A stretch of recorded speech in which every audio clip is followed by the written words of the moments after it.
You've seen so much transformation within the company, and the pendulum has swung. We've talked about it on this program many times. Everybody was all in on electrification, and now Yeah. and then the rules change, and all Toyota does is just stay the course. And I'll never forget when Bob Carter, obviously former head of Toyota sales in the U.S. and head of North America for a while, when Bob talked about the move from California to Texas, it was outlined with this 50, 100-year vision. Very few companies in the automotive space talk about visions that go out decades. You mentioned setting goals. Yeah. What's that been like to be within a company that, despite all of the many things that change around you, it stays just on the course and steady? Yeah. I mean, I think to the outsiders, it looks on the course and steady. It takes a lot of work. Yeah. I think one of the things, the Toyota family years ago sort of made a transition from making looms to cars. So we're used to doing things that are really uncomfortable. I'm quite sure when Kiichiro and Sakichi Toyota were talking, he was like, "You want to do what? You want to build cars?" Right. Because the family was really successful in the loom business.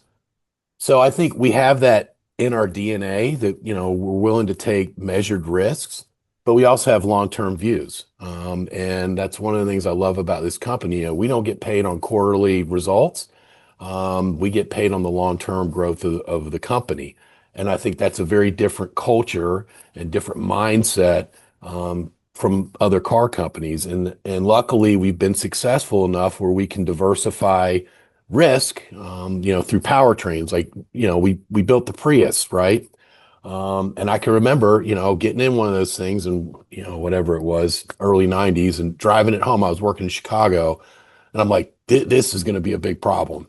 Like, I'm having trouble selling Previas and Supras in the Hmm. winter. This thing's going to be something different. And to see the evolution of that car and where it's at today, um, it's just amazing, right? When you really look at it. And we did that because we cared about the environment. And I don't think that any senior executive in the car industry, hopefully, they don't think that, it isn't important to take care of the environment. I believe that all of us are trying to work together um, to to make an impact in a positive way. And that's certainly what started us on the pathway of hybrid. And now we've moved into EVs and we still have very efficient internal combustion engines. So we've been blessed as a company to kind of diversify the risks that have been in the market. Your dealer network, your dealer sentiment, everything that we talk about on a regular basis is always so sky high. Yeah. Everybody wants to be a Toyota or a Lexus dealer. Yeah. That's got to be something that resonates through the entire company. I mean, that's got to be a bit of a mission statement for you as well. Let's keep what we have there, Yeah. It's our funny you ethos mentioned, and our, yeah, yeah, yeah, we just finished the NADA survey, right? And Lexus and Toyota were one and two. that's right. Um, and it's just cultural. Like from the day you start in this company, particularly in the operations side of the business, the dealer is the customer, and you need to be focused on taking care of the dealers. And it's interesting because, when I first went out, Steve McDaniels, who's a large dealer up in Minnesota, my first assignment was up in Minneapolis. I'm from North Carolina. It's like -30. Like, this is not comfortable. I don't know these guys. And I was putting in a parts EPC, electronic parts catalog. Like, I was up in the rafters, running wires, trying to get this thing to work. And Steve walked in, he goes, "What are you doing?" And I said, "I'm trying to get this thing to work." "Who are you?" I said, "I'm your parts rep." He started kind of giggling. He goes, "As soon as you get done, I want to talk to you." So I walked into his office and he said, "Hey, I appreciate you and your effort and your work. Not many people would do that.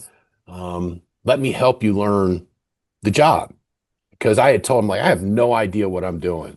Like, they hand you a planner, and at this point it was an atlas, and here's your dealers, and get after it.